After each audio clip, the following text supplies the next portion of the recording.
Olá pessoal, sou a professora Jaqueline França. Estaremos trabalhando ainda dentro do tema de citologia. De que forma a célula obtém energia? Então, o tema é processos energéticos celulares. Vamos começar com a respiração celular aeróbica. A energia está contida nos alimentos a partir de átomos ligados entre si. E essa ligação entre os átomos existe uma energia potencial, certo? Aí, a partir da fotossíntese, ela é montada, essa ligação, e a partir da respiração ou da fermentação, dependendo do ser vivo, pode ser respiração ou pode ser fermentação, a gente quebra essas ligações, libera a energia, essa energia vai formar ATPs, e essa ATP é uma molécula energética que vai ser armazenada para ser utilizada no metabolismo em geral. Chamamos de processo anaeróbico quando a glicose não necessita de oxigênio para se transformar nesses produtos. Como vocês estão vendo aqui, a glicose foi transformada em álcool, né, etanol, dióxido de carbono e ATP. Isso aqui é um processo de fermentação alcoólica, por isso que produziu álcool. Já nesse caso da respiração celular aeróbica, por isso o nome é aeróbica, porque depende do oxigênio, certo? Como reagente. Então, a gente tem aqui a glicose mais o oxigênio, vai produzir dióxido de carbono, água e energia. Isso aqui é a nossa respiração, certo? A respiração celular aeróbica. E onde ocorrerá a respiração aeróbica e a respiração por fermentação, ou seja, que não utiliza oxigênio, ou também chamada de anaeróbica. A respiração com oxigênio, ou seja, aeróbica, ela vai começar no citossol da célula, certo? E vai terminar dentro da mitocôndria. Isso nos eucariontes, nas células que possuem o envoltório nuclear, como a gente já estudou em outras aulas. E ela vai terminar na membrana plasmática, no caso dos procariontes. Por quê? Porque não tem mitocôndrias, certo? No caso dos procariontes. Já a fermentação ou respiração anaeróbica, ela vai ocorrer no citossol, tanto nos eucariontes como também nos procariontes. Na respiração celular, como a gente já viu, né, que é dependente de oxigênio, nós vamos produzir dióxido de carbono, água e energia no formato de ATP, certo? Então, é nesse processo que ADP, essa molécula aqui chamada de adenosina fosfato, que eu vou explicar daqui a pouco, mais uma molécula de fosfato, ela vai se transformar em ATP, adenosina trifosfato. Então, aqui tem 3 fosfatos, aqui só tem 2. É preciso a adição desse fosfato inorgânico para ela poder ficar com 3, certo? Por isso o nome trifosfato.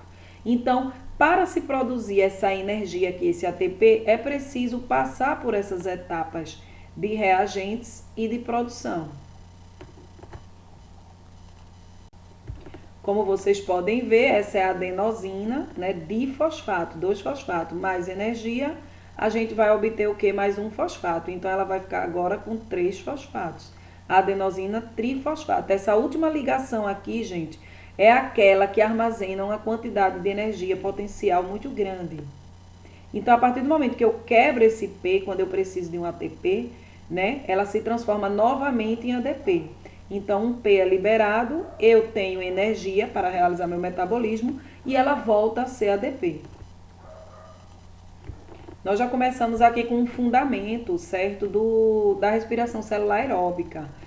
Porque a glicose, ela possui energia nas ligações. Isso aí a gente já sabe, né, que as ligações entre os átomos possuem energia, né, potencial.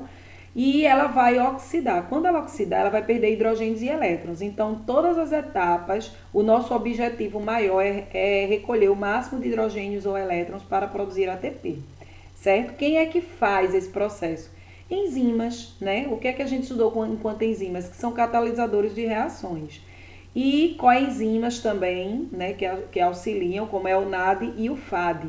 Essas moléculas vão ser muito faladas, certo? Durante o processo, porque são elas que vão recolher esses hidrogênios e esses elétrons durante todo o processo. Ok, gente? A respiração celular aeróbica, ou seja, com a presença de oxigênio, ela vai se processar em 3 etapas, certo? Glicólise, ciclo de Krebs e cadeia respiratória. Onde é que acontece cada uma? Glicólise no citossol, ciclo de Krebs na matriz, né, da mitocôndria, e a cadeia respiratória na crista mitocondrial. A gente vai ver, revisar tudo isso quando chegarmos lá. Aqui está com mais detalhes, inclusive até com saldo do que vai ser produzido em cada etapa. Na glicólise, a glicose vai se quebrar em duas moléculas de piruvato, liberando dois NAD, né, recheados de hidrogênios e elétrons. Na verdade, cada NAD carrega 2 elétrons e 2 hidrogênios. E aqui a gente vai produzir 2 NADs. Vai ter a liberação de 2 hidrogênios, como eu falei, né? E 2 ATPs. Vai ter um saldo final de 2 ATPs. O ciclo de Krebs, ele vai pegar o piruvato, certo? Vai passar por esse ciclo e no final ele vai produzir 8 NADs, 2 FADs e 2 ATPs. Na cadeia respiratória, a gente tem um saldo muito maior de ATP, certo? Tem 8 NADs, 2 FADs e 34 ATPs. Esses 34 ATPs dependem muito do campo de visão, certo? Mas por enquanto a gente vai ficar com este aqui. Então, 34 mais 4 daqui, 38 ATPs, certo? Tá aqui onde acontece também cada ciclo, né? Ó, roxinho, certo? Referente ao citoplasma, ou seja, ao citossol, né? E aqui verde, né? Que é dentro da matriz, aqui, ó, nessa matriz, no centro mesmo da mitocôndria, vai acontecer o ciclo de Krebs. E a matriz, que é essa membrana aqui, ó, meio que enrugada, certo? Chamada de crista mitocondrial, é onde vai acontecer a cadeia respiratória, ou também chamada de fosforilação oxidativa, que é como vocês podem encontrar em determinados livros ou sites. Então, aqui eu trouxe um resumo para vocês, né, da glicólise, onde ocorre, né, o saldo. E nesse caso também a gente tem que relembrar que a glicose, ela entra na célula a partir da ação da insulina, um hormônio que vai facilitar a sua entrada, só como revisão. Como eu falei para vocês, a glicose, aliás, ela tem 6 carbonos e ela vai ser quebrada em duas moléculas com 3 carbonos, que é o ácido pirúvico. Então, de uma glicose, nós vamos ter 2 ácidos pirúvicos, ou também chamado de piruvato. Logo no início, para acontecer uma quebra parcial, acontece a adição de 2 moléculas de ATP, um gasto, não saldo, sim gasto. Então, aqui a gente produz, né, a frutose 1,6-difosfato porque ela tem 2 fosfatos, né? E a partir da retirada de hidrogênios e elétrons pelo NAD, ela consegue fazer essa quebra. A partir dessa quebra, é justamente onde a gente tem energia suficiente para produzir 4 ATPs. Mas no saldo líquido, nós teremos 2 ATPs, porque 2 vão ser repostos, né, em decorrência destes 2 que foram utilizados anteriormente. Então, no final, a glicose ela vai ser quebrada pelo processo de glicólise em 2 ácidos pirúvicos, liberando 2 ATPs. E não esquecendo que também teve a produção de hidrogênios e elétrons, que vai ser carregado pelo NAD. Também trouxe aqui um resumo sobre ciclo de Krebs, mas vamos estudar na íntegra o processo.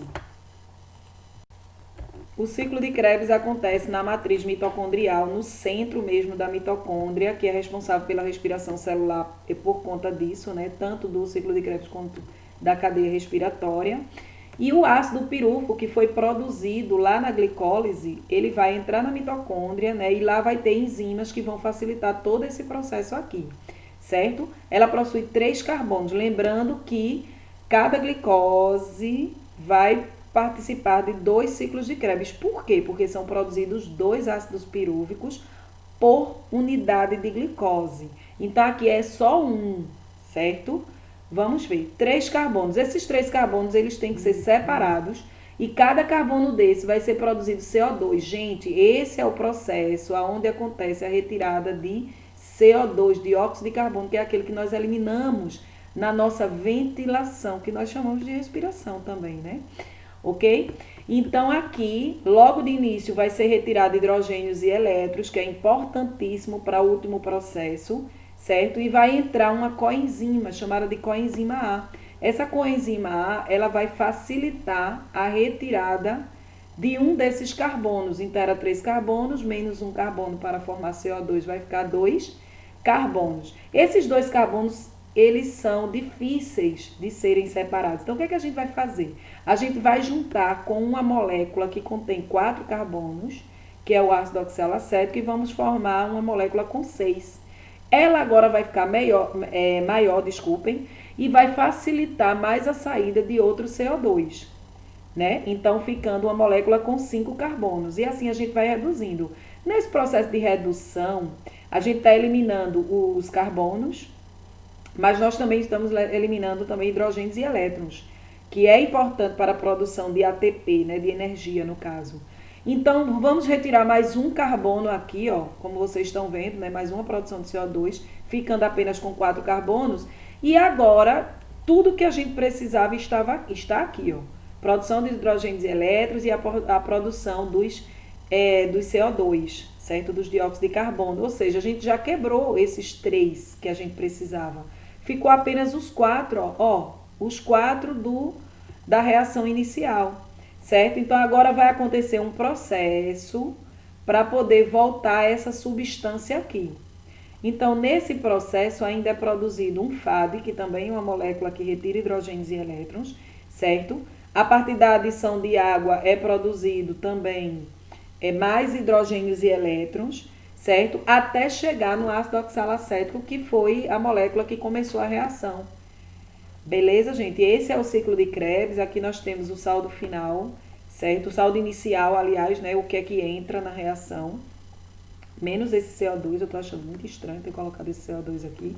Mas é isso, o ciclo de Krebs, qual é o objetivo? Produzir hidrogênios e elétrons, produzir CO2 e é a etapa que vai quebrar totalmente a molécula de glicose, porque ela foi quebrada parcialmente na glicólise e foi quebrada parcialmente no ciclo de Krebs. Mas aqui, né, ela completou a sua etapa de quebra total.